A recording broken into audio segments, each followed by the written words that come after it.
handelt sich hier nicht um meine Person, aber ich gehöre nicht auch zu jenen Leuten, die jemals die Fahne streichen. Das habe ich nicht gelernt.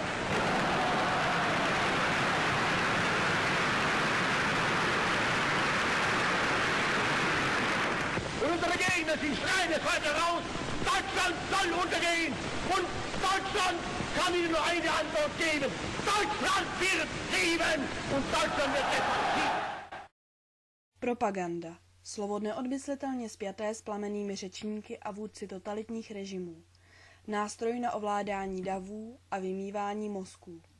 Cílem propagandistů je měnit názory a chování veřejnosti ve svůj prospěch. Útočí proto na lidské vášně. Využívají strach a nenávist. Přestože všemožně zkreslují fakta, snaží se, aby jejich tvrzení působila jako pravdivé a objektivní skutečnosti. Nejčastějším nástrojem propagandy jsou masová média, tisk, rozhlas, televize. S propagandou se setkáváme prakticky na každém kroku. Politické strany neustále bojují o naši přízeň a různé zájmové skupiny se snaží získat podporu pro své programy. Propaganda v této podobě je relativně neškodná a stala se neodmyslitelnou součástí života v moderní společnosti. Propagandu však využívají také diktátoři a vůdci totalitních režimů, kteří manipulují s veřejným míněním a jsou schopni vyvolat obrovskou nenávist a ochotu bojovat za milovaného vůdce proti nenáviděnému nepříteli.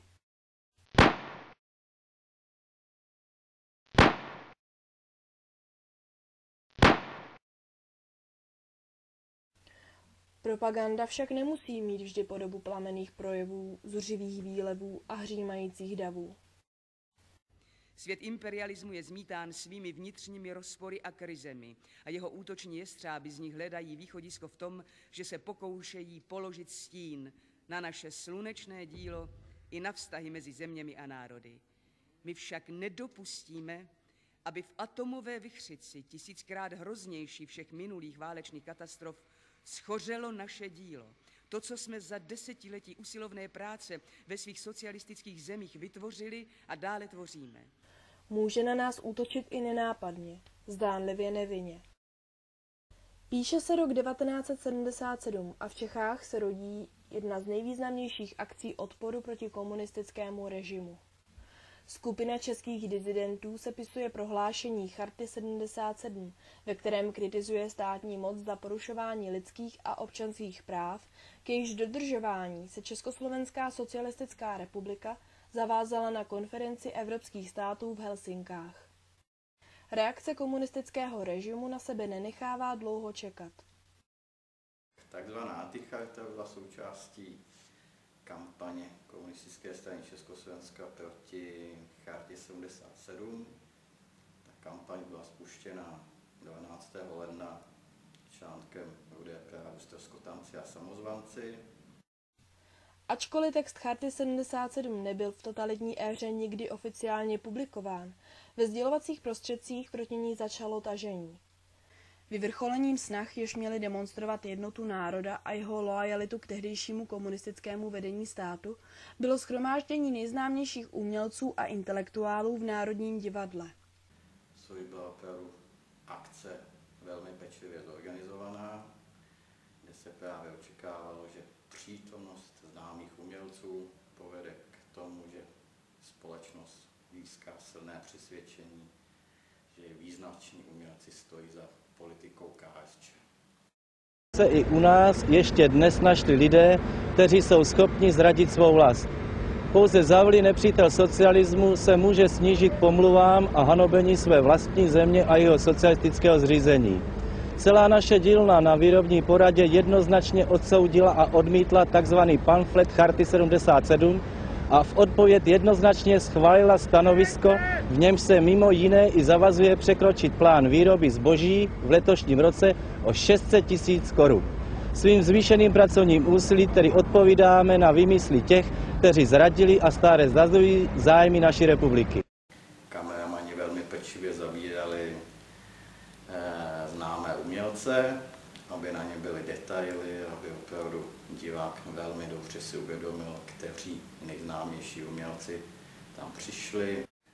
Dneska se hlavně připomíná Anticharita jako to setkání v Národním divadle, ale pokud je o tu uměleckou sféru, tak taky dost velký prostor v médiích tehdy mělo setkání umělců z oblasti populární hudby. Patří mezi ty a není jich v tomto sále málo, kteří raději zpívají, než mluví. Jsou však chvíle a situace, kdy pouze zpívat nestačí. Byl tam stejný systém, že byly prezenční listiny, kde se všichni ti účastníci podepsali a pak to vlastně na UVKSČ měli jako důkaz, že populární hudba podporuje politiku strany.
Ve jménu socialismu a míru za ještě krásnější písně a melodie za ještě šťastnější a radostnější život lidu této země.